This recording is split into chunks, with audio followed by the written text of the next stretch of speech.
ഇത്തവണ വെക്കേഷന് വീട്ടിൽ പോയപ്പോൾ പെട്ടെന്നൊരു ദിവസം എനിക്കൊരു വട്ടയപ്പം കഴിക്കാനായിട്ട് കൊതി തോന്നി. അപ്പോൾ പിന്നെ ആഗ്രഹം അമ്മോട് അങ്ങോട്ട് പറഞ്ഞു. അമ്മോട് പറഞ്ഞപ്പോൾ അമ്മ പറഞ്ഞു, എന്നാ പിന്നെ ഇന്ന് വട്ടയപ്പം ഉണ്ടാക്കാം ചായയിലേക്കെന്ന്. അപ്പോൾ പിന്നെ ഒന്നും നോക്കിയില്ല, അമ്മയുടെ നേതൃത്വത്തിൽ നല്ല അടിപൊളിയായിട്ടുള്ള നല്ല അസാധ്യ രുചിയുള്ള ഒരു വട്ടയപ്പം ഉണ്ടാക്കാനായിട്ട് തീരുമാനിച്ചു. പഞ്ഞി പോലത്തെ വട്ടയപ്പൊന്നും ഞാൻ വാദിക്കുന്നില്ല, എങ്കിലും രുചി വളരെയധികം നല്ലതായിരുന്നു. അതുകൊണ്ട് തന്നെ ഈ റെസിപ്പി ഞാൻ നിങ്ങളുമായിട്ട് ഷെയർ ചെയ്യുന്നത്. ആദ്യം തന്നെ നമുക്ക് എങ്ങനെയാണ് വട്ടയപ്പം ഉണ്ടാക്കുന്നതെന്ന് നോക്കിയാലോ. അപ്പോൾ വട്ടയപ്പം ഉണ്ടാക്കാൻ വേണ്ടിയിട്ട് മെയിൻ ആയിട്ടുള്ളൊരു സംഭവമാണ് നാളികേരപ്പാൽ. ഒരു നാളികേരം മുഴുവനായിട്ട് ചെരുകിയതാണ് ഇപ്പം നമ്മൾ മിക്സിയുടെ ജാറിലേക്ക് ഇട്ട് കൊടുക്കുന്നത്. ഇത് അരയാനായിട്ട് ഒരു 1/4 ഗ്ലാസോളം വെള്ളം കൂടി നമ്മൾ ചേർത്ത് കൊടുക്കുന്നുണ്ട്. നല്ല രീതിയിൽ മിക്സിയിലിട്ട് അടിച്ചതിന് ശേഷം ഒരു അരിപ്പ വെച്ചിട്ട് ഈ ഒരു പാല് നമുക്ക് പിഴിഞ്ഞെടുക്കാം. അപ്പോൾ നല്ല രീതിയിൽ ഈ ഒരു നാളികേരത്തിൽ നിന്ന് പാല് നന്നായിട്ട് പിഴിഞ്ഞെടുക്കണം. അത്യാവശ്യം നല്ല രീതിയിൽ കട്ടിയുള്ള പാലാണ് നമ്മൾ ആദ്യം തന്നെ പിഴിഞ്ഞെടുക്കുന്നത്. അതിനുശേഷം ഈ ബാക്കി വരുന്ന നാളികേരത്തിൻ്റെ പീര ഒന്നുകൂടി മിക്സിയുടെ ജാറിലിട്ട് അടിച്ചിട്ട് നമുക്ക് മാറ്റി വെക്കണം. ഇനി നമുക്ക് നാളികേരപ്പാൽ ആവശ്യമാണെന്ന് തോന്നുകയാണെന്നുണ്ടെങ്കിൽ ചേർത്ത് കൊടുക്കാനാണ്. അപ്പോൾ നാളികേരപ്പാൽ നമ്മളിതാ ഇതുപോലെ അരിച്ചു മാറ്റി വെച്ചിട്ടുണ്ട്. ഏകദേശം ഒരു 2 ഗ്ലാസോളം നാളികേരപ്പാൽ ഉണ്ടായിരിക്കും. ഇനി ഇതിലേക്ക് നമുക്ക് പൊടികൾ ചേർത്ത് കൊടുക്കാം. 2 ഗ്ലാസ് നാളികേരപ്പാലിലേക്ക് 2 ഗ്ലാസ് അരിപ്പൊടിയാണ് നമ്മളിപ്പോൾ ചേർത്ത് കൊടുക്കുന്നത്. സാധാരണ നമുക്ക് റേഷൻ കടയിൽ നിന്നൊക്കെ കിട്ടുന്ന അരി വാങ്ങിച്ചിട്ട് അത് നമ്മൾ പൊടിപ്പിച്ച് വറുത്ത് വെച്ചിട്ടുള്ളതാണ്. അപ്പോൾ അത് 2 ഗ്ലാസ് എടുത്തിട്ടുണ്ട്. അത് ഇട്ട് കൊടുക്കുക. അതിനുശേഷം നമുക്കിതിലേക്ക് 1 ടീസ്പൂണോളം ഈസ്റ്റ് ചേർത്ത് കൊടുക്കേണ്ടതായിട്ടുണ്ട്. ഈസ്റ്റ് ഇട്ട് കൊടുത്തതിന് ശേഷം പിന്നെ നമുക്ക് നല്ല ഫ്ലേവർ നല്ല സ്മെല്ലൊക്കെ കിട്ടാൻ വേണ്ടിയിട്ട് കുറച്ച് ഏലക്കായ നന്നായിട്ട് പൊടിച്ചതും കൂടി ചേർത്ത് കൊടുക്കാം. ഇനിയിപ്പോൾ ഏലക്കായ പൊടിച്ചതില്ല എന്നുണ്ടെങ്കിൽ ഏലക്കായ ചെറിയ ചെറിയ പീസുകളായിട്ട് ഇങ്ങനെ കട്ട് ചെയ്തിട്ട് ഇട്ട് കൊടുത്താലും മതിയാവും കേട്ടോ. അതിനുശേഷം നമുക്കിതിലേക്ക് കുറച്ച് നല്ല ജീരകം ഇട്ട് കൊടുക്കാം. അപ്പോൾ കഴുകി വൃത്തിയാക്കിയതിന് ശേഷം വേണം നല്ല ജീരകം ഇട്ട് കൊടുക്കാനായിട്ട്. പിന്നെ നമുക്ക് ആവശ്യത്തിന് ഉപ്പ് ചേർത്ത് കൊടുക്കാം. അതുപോലെ തന്നെ 2 ശർക്കര പാനിയാക്കിയതും കൂടിയാണ് ഇപ്പോൾ ഒഴിച്ചു കൊടുക്കുന്നത്.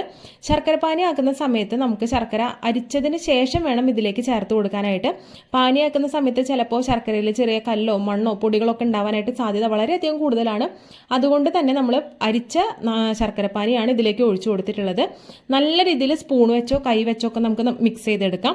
അപ്പോൾ ഈ ഒരു രൂപത്തിലാവും. ഇനി നമുക്കിത് മിക്സിയുടെ ജാറിലിട്ട് നന്നായിട്ടൊന്ന് അടിച്ചെടുക്കാം. ചെറിയ കട്ടകളോ തരികളോ ഒക്കെ ഉണ്ടെന്നുണ്ടെങ്കിൽ അത് പോകാൻ വേണ്ടിയിട്ടാണ്. അപ്പോൾ മിക്സിയുടെ ജാറിലിട്ട് ഒന്ന് അടിച്ചെടുത്ത് കഴിഞ്ഞാൽ ഈ ഒരു രൂപത്തിലായിരിക്കും കിട്ടുക.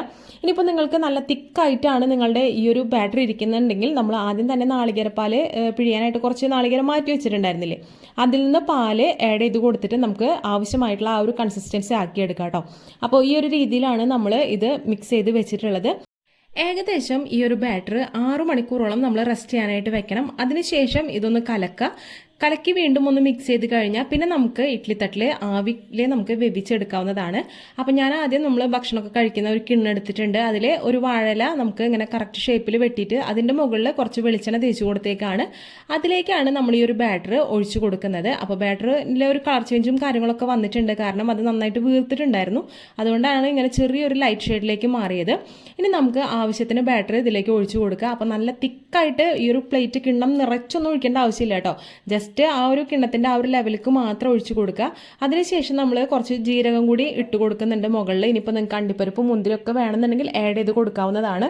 ഇനിയിപ്പോൾ ഇടയിൽ ചിലപ്പോൾ ബബിൾസും കാര്യങ്ങളൊക്കെ ഉണ്ടെന്നുണ്ടെങ്കിൽ അത് പോകാൻ വേണ്ടിയിട്ട് ജസ്റ്റ് ഒന്ന് ഇങ്ങനെ ചെറുതായിട്ടൊന്ന് തട്ടി കൊടുക്കുന്നുണ്ട്.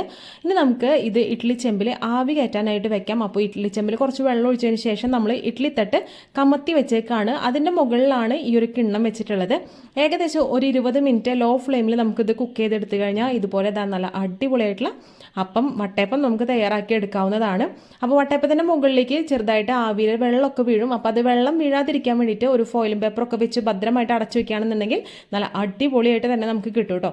അടിയിൽ നമ്മൾ വാഴലയും ഒക്കെ വെച്ച കാരണം കൊണ്ട് കറക്റ്റ് ആ ഒരു വാഴലയുടെ ഷേപ്പും കാര്യങ്ങളൊക്കെ അടിഭാഗത്ത് വന്നിട്ടുണ്ട്. മുകൾ ഭാഗം കാണാനായിട്ടും ഇതുപോലെയാണുള്ളത്. കുറച്ച് നാളുകൾക്ക് മുൻപ് ഞാനൊരു പോത്തങ്കാല് വെച്ച് സൂപ്പ് ഉണ്ടാക്കുന്ന റെസിപ്പി നിങ്ങൾക്ക് വേണ്ടിയിട്ട് നമ്മുടെ പേജിലൂടെ ഷെയർ ചെയ്തിട്ടുണ്ടായിരുന്നു. അപ്പോൾ അതിപ്പോഴാണ് പലരിലേക്കും എത്തി തുടങ്ങിയത്. അതുകൊണ്ട് തന്നെ ആ ഒരു വീഡിയോയ്ക്ക് താഴെ ഒരുപാട് നെഗറ്റീവ് കമൻറ്റ്സ് വന്നുകൊണ്ടിരിക്കുകയാണ്. സൂപ്പ് ഇങ്ങനെയല്ല വെക്കുന്നത്, ഇതെന്താണ് ഇങ്ങനത്തെ സൂപ്പ്, ഞങ്ങൾ ഇങ്ങനത്തെ സൂപ്പല്ല കഴിക്കാറുള്ളതെന്നൊക്കെ പറഞ്ഞിട്ട്. അപ്പോൾ എനിക്ക് അങ്ങനെ നെഗറ്റീവ് കമൻറ്റ്സ് ഇടുന്നവരോട് ഇത്ര മാത്രമേ പറയാനുള്ളൂ, ഞാൻ ഉണ്ടാക്കുന്ന രീതി ആയിരിക്കില്ല പലരും ഉണ്ടാക്കുന്നത്. പലരുടെയും ടേസ്റ്റും അതുപോലെ തന്നെ കുക്കിംഗ് മെത്തേഡൊക്കെ വ്യത്യാസം ഉണ്ടാവും. അപ്പോൾ അത് അതിൻ്റേതായ രീതിയിലെടുക്കുക. അതുപോലെ തന്നെയാണ് ഞാൻ ഈ ഒരു റെസിപ്പിയും ഷെയർ ചെയ്യുന്നത്. ഇത് എൻ്റെ രീതിയിൽ എനിക്ക് എൻ്റെ അമ്മ പറഞ്ഞു തന്നിട്ടുള്ള രീതിയിലാണ് ഞാൻ ഉണ്ടാക്കിയിട്ടുള്ളത്. ഈ ഒരു വട്ടയപ്പത്തിൻ്റെ റെസിപ്പി നിങ്ങൾക്ക് എല്ലാവർക്കും ഇഷ്ടപ്പെട്ടെന്ന് വിശ്വസിക്കുകയാണ്. ഇഷ്ടപ്പെട്ട് കഴിഞ്ഞാൽ തീർച്ചയായിട്ടും നിങ്ങളത് ഉണ്ടാക്കി നോക്കണം. അപ്പോൾ അടുത്തൊരു കിടിലൻ വീഡിയോ ആയിട്ട് കാണാം. അതുവരേക്കും ബൈ.